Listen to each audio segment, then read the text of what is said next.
Welcome back. Well, I hope the past sort of 3 or 4 sessions for you have been helpful. Some of you it's been hurtful, or disturbing is probably a better word, and I'm okay about that.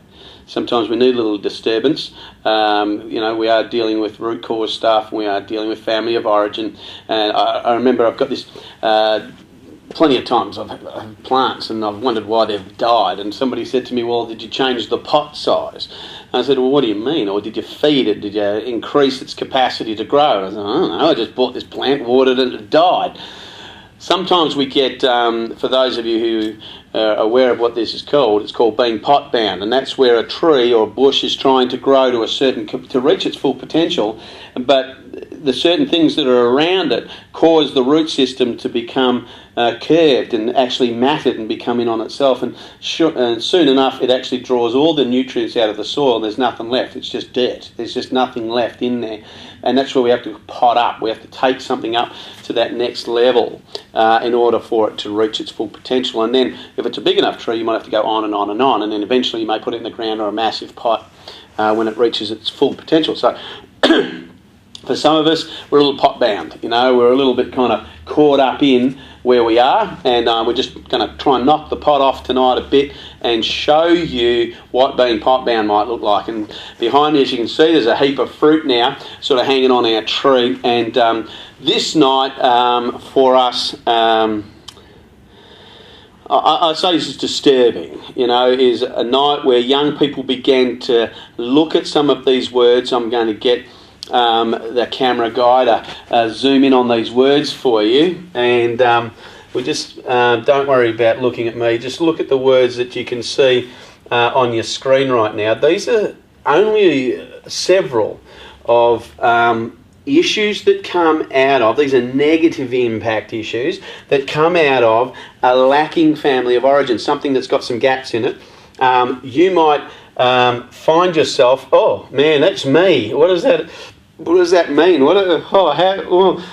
Some of you may look at this and go, all the above, and go, well, I've got all this going on in my life. Well, then this series is really important for you. It's going to be liberating for you to actually have a look at some of this stuff and just own it. It's just, okay, it's there. It's just like, you can't look at an apple tree that's bearing apples and say, oh, it's an orange tree. It just doesn't make any sense. It's an apple tree, whatever it is. And so, if any of these particular things are like coming into your world, I'll take one or two and just explain them to you for the sake of time. Now, again, for our Monday nights, it's about an hour to get through this, and then conversations that lead beyond that. Some of the ones up here, just so for point of clarification, for example, child-adult. This particular environment is where a young person, for whatever reason, one or both of the parents are not taking on their responsibility and doing what they should be doing in their home, or need to be doing their responsibility. So a child takes on adult responsibility. You notice that. You see a kid, oh man, they're so mature. They sort of do stuff really like at 12, 13, 14, 15-year-olds. They're not even learning how to be a kid.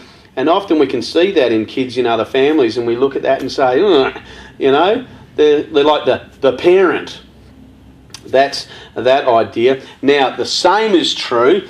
You flip it the other way, the adult child, and what I mean by that is a adult who has not been helped progress through their developmental stages, so that when they actually move out of adolescence into adulthood, into young adulthood, into adulthood, they never learn or have been shown how to take on the responsibilities to put away childish behaviour and take on adult behaviour. And so if you're always going to play with toys, all right, you'll never get to play with the bigger toys sometimes. And often I hear sometimes wives say this, they might have 3 children and they include their husband in that. They might say, I've got 4 kids, just one big one. And so it's great to be a fun mum or a fun dad, but if there is that lack of responsibility in adulthood, then you become a child. You stay as a child even in your adult life. And I've seen people do this right into their 70s. They just crack the wobblies all the time and they don't get their own way. They've never learned how to process, do conflict resolution, or to actually talk about anything in their particular journey through their life that helps them take responsibility for themselves as an adult man or an adult woman. And so if you're a young person, you're watching this is there really are some significant moments, 13, 16, 18, 21, that help you transition, and there are little processes you can do. For some guys, they do some tribal stuff to help them transition from now it's time to put aside childish behaviour and take on adult behaviour. And the reality is, in an adult world, you can actually do more. You've got finance, you've got the ability to travel legally, to do all kinds of things. So I just want to encourage you there. One here that was raised at our night was intermittent reinforcement. And that's if you're in an environment that says somebody, this often happens in domestic violence situations where one of the partners intermittently or over and over and over reinforces to the other person that they'll change. That it's never going, I'm sorry that happened again. This happened in my family. My dad, alcoholic, and he would say to Mum, I'm sorry that I spent all the money. I'm sorry that I was drunk again. I'm sorry. I'll change. I'll do that. I really love you. I'm for you. Blah, blah. They call it intermittent. So Mum would say, "Oh, okay. That's I love him. I'm for him. There's so much potential in him. I'll believe him."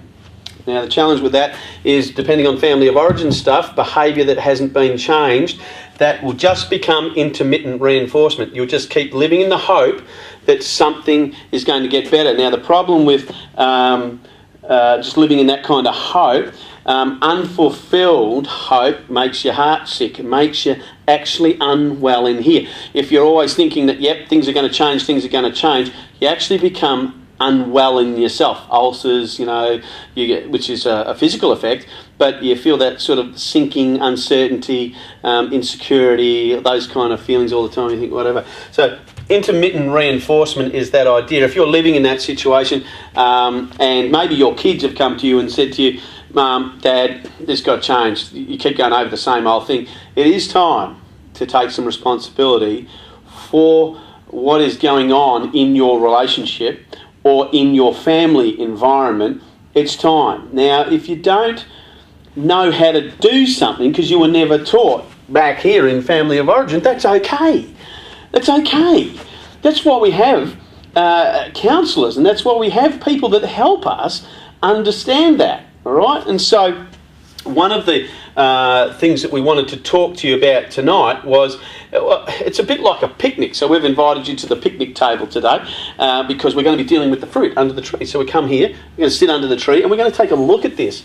Now, we had, again, another 50 young people sitting in the room, and a lot of them said, I can see this, and this going on in my life.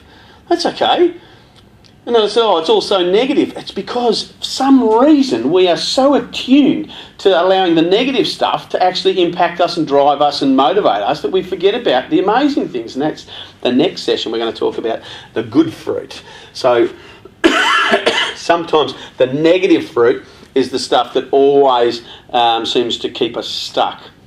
Remember, we talked about session 1, Maslow's hierarchy of needs, and those sort of 5 levels. And if one of those particular levels isn't fully developed, grown, or whatever, we can be just stuck right in that point, and we never can get beyond it because it was never taught, And so for some of the things here, insecurity, decision-making, needy, addictions, estranged family, lack of boundaries, all these sorts of things that you might have used as a weapon in your relationships or in your friendships or whatever, and you've said to people, you just lack boundaries. Well, maybe they just never knew what the boundary was and why. Maybe somebody never took the time to say, actually even what a boundary is. Because we can say you lack boundaries. Well, what's a boundary? Like some people, we assume a lot of the time, and especially as a young person, we go, well, so what? Rules were meant to be broken, yet you lack boundaries, So sometimes we think that that's kind of a bit edgy, is to say to our kids, I'm a rule breaker. Okay, well, so does that mean you lack boundaries? And one minute you're asking them to have boundaries, next minute you're saying, no, break the rules. So be careful of your messages that you're sending to your kids and to your partner, because you might be sending double messages.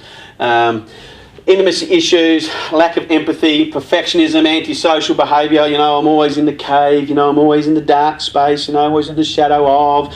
Those kind of things. Nobody could ever love me. I've got no skills. Everybody's better at everything than me. All of that family of origin stuff. And now I'll tell you why and where that comes from and how you can powerfully change that. That'll be in our next session, so hang on for that one. Interesting, some of the stuff in trust issues, lack of self-control. Now, often the thing about lack of self-control, people often think that that's about a sexual thing. Well, okay, that's one aspect. It could be lack of self-control over eating.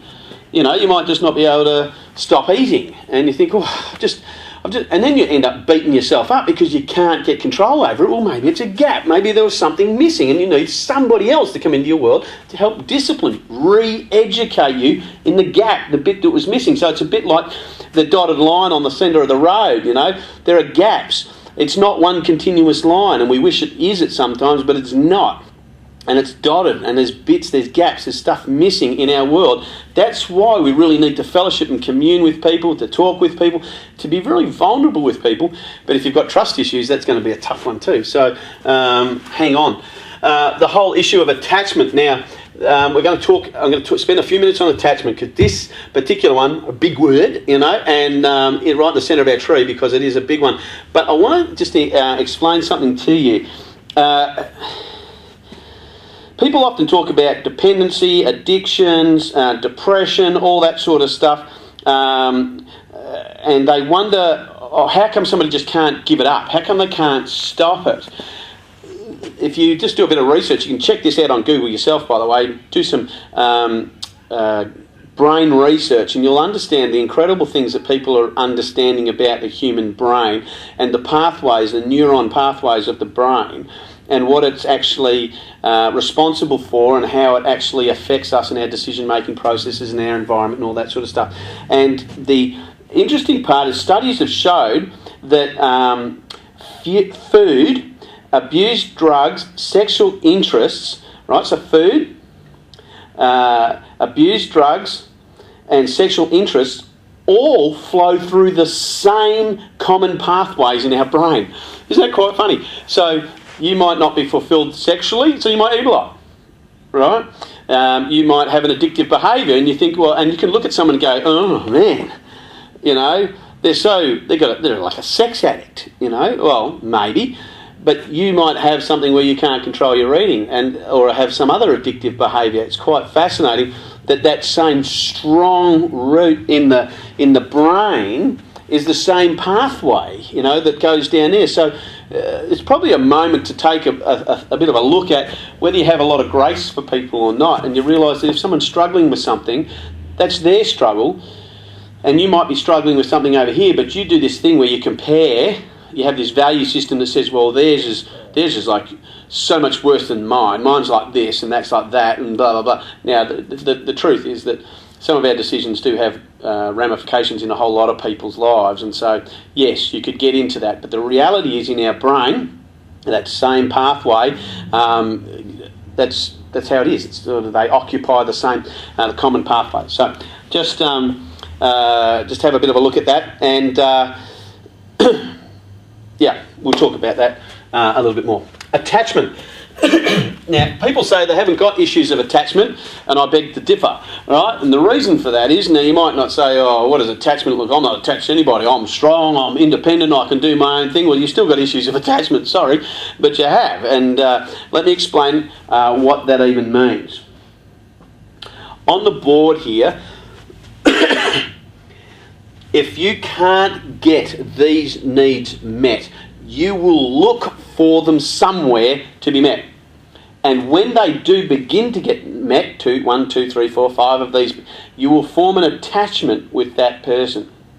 So if you're talking to your young person about a particular relationship that they're involved with, and you just say, oh, I just don't know about that one, or he's no good for you. You like it? And they go, well, why, darling, can't you give them up? Why can't you stop seeing that person? Oh, because he just makes me feel so good. He makes me feel amazing, Oh, really? Well, what about this stuff that he's doing? Now, as a parent, we step back, we go, but we sometimes don't do that ourselves. So really important that we understand the issues of attachment. Now, let me give you the explanation. All right, so this is the explanation of attachment.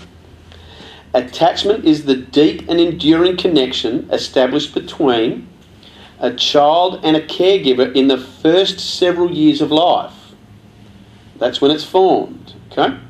It profoundly influences every component of the human condition: our mind, our body, our emotions, relationships, and our values. Okay? Attachment is not something that parents do to their children. Rather, it is something that children and parents create together in an ongoing, reciprocal, healthy relationship. So one that's not always it's not always the parent giving it to the child. It's about both of them sort of sharing this growing, developing, nurturing. And my sons, for example, have helped me tremendously understand, as they have grown up into adults, that along the way they've helped me become a better dad by reflecting to me at times how they need me to talk to them, share with them, engage with them in the different stages of their childhood, adolescence into adulthood. It was quite eye-opening. And, you know, I could have had this arrogant attitude that says, oh, don't tell me I'm your father, you know. But that wasn't going to be helpful for our relationship as we grow on. And I love them for that. And I hope that your sons or daughters might be able, if they're reflecting stuff to you, encourage them. You know, don't be insecure or uncertain. All right, hear them. They love you, and that's why they're saying it to you. Now, if they're saying it in a nasty way, well, you know, maybe some other stuff needs to be dealt with. But so, people with issues of attachment have a bunch of things going on for them. They have antisocial attitudes and behaviours. They might be. They might have academic issues. So you just something's blocked in your mind and you think, oh man, why can I just not concentrate on that? And that's because there's insecurities, uncertainties, gaps in the developmental strategies and processes. There's a lack of self-control, they're needy, they're clingy, there's all this sorts of stuff going on. And so with this particular fruit, you need to look at if the root cause back here, let me explain it this way. If you've got a root cause that is your parent doesn't know how to affirm, right? They don't know how to, people don't quite know sometimes what affirmation means. You don't know how to speak praising words to your young person, to your child. They will seek it out elsewhere. You know, the fruit of that is that if you don't know how to affirm them, how to love them, how to encourage them, they could actually end up seeking out other families in which that happens, and they'll say, oh, I feel, if you've ever heard your son or your daughter say this, I feel more at home at their place than I do at my own place. Then that's a bit of a trigger to help you understand that maybe I need to learn a different language of how to affirm. And it's going to be awkward. It's going to be like handling a porcupine. It's kind of like, yeah, how do you handle this thing? It's so cute. But it's like, how do you handle this thing? It's so uncertain at times initially. Then you learn how to handle a particular critter like that and realise, oh, it is cute and it is adorable and it is amazing and it's got a lot of opportunities exposed there. So if you're if you're struggling with any of these kinds of things, and for some of our young people, they said the whole tree. Now, you might think of your son or daughter and you think, you know, or you're a young person, you might think, yeah, I struggle with this and I've never told anybody that I do.